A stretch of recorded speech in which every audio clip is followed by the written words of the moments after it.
Hello, kiddos!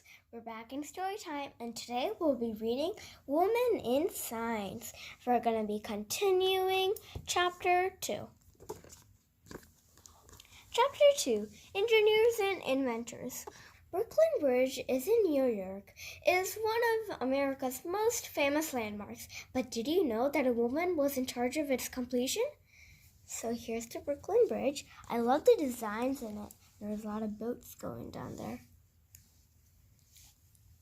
Emma Roebling was the wife of civil engineer Washington Roebling.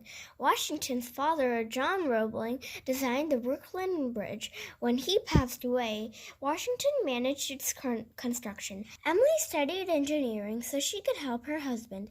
In 1872, Washington became seriously ill. Emily took over managing the building of the bridge, communicating with politicians, engineers, and builders in the process. This continued for 14 years until the bridge was finished. A plaque on the bridge honors the work of Emily Washington and John Roebling. Wow, Emily Roebling is so beautiful. Well, she's not only beautiful, she's also really great. Yep. Emily was the first person to cross the Brooklyn Bridge in May 1881. Wow. Bella Henry was an American inventor. She registered 49 patents.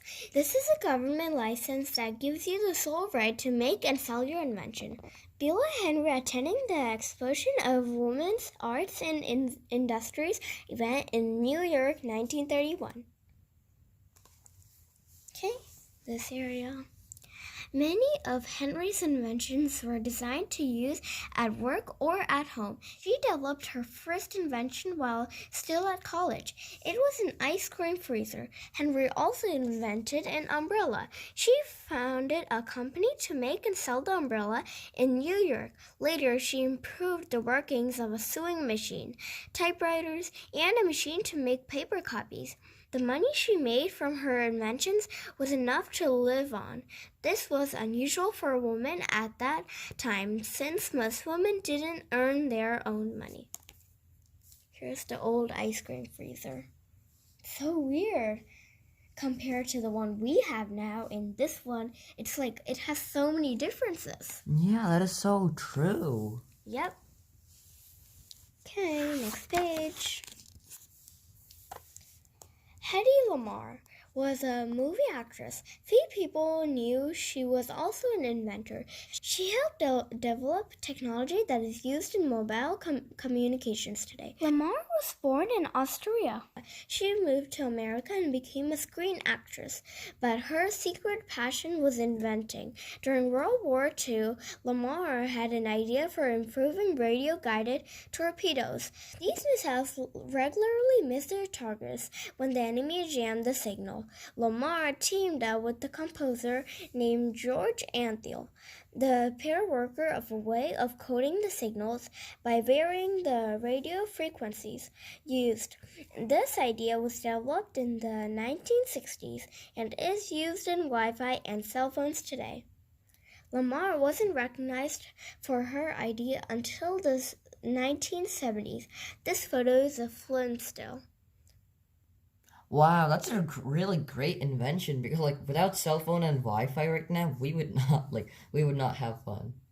Yeah, that's very true, Unicrest. Mm-hmm. Right, next page. The 1950s and 1960s were exciting. Time for space exploration. The United States and the Soviet Union, now Russia, raced to develop the technology to explore space. The Americans promised to land humans on the moon. This rivalry became the two great powers is called a space race. Three African-American women, Katherine Johnson, Dorothy Vaughan, and Mary Jackson, played a vital role in the American space program. Apollo lunar module that landed on the moon. Dorothy Vaughan, left over here, celebrates with her colleagues Lucy Hunter, center, over here, and Vivian Adair, right, from NASA, over here. They and other women, such as Leslie Hunter and Vivian Adder, worked for the American Space Agency, NASA. They were all brilliant mathematicians in the days before digital computers. They were known as human computers. They figured out the flight paths of spacecraft orbiting the Earth and later traveling to the moon. Okay, kiddos, I hope you liked today's storytime book. I loved it so much. Unicrest, did you like today's storytime book? I absolutely loved it because we talked about all the women in science. Yep, and I hope you did too, kiddos. And I'll see you in the next story time. Bye! Bye!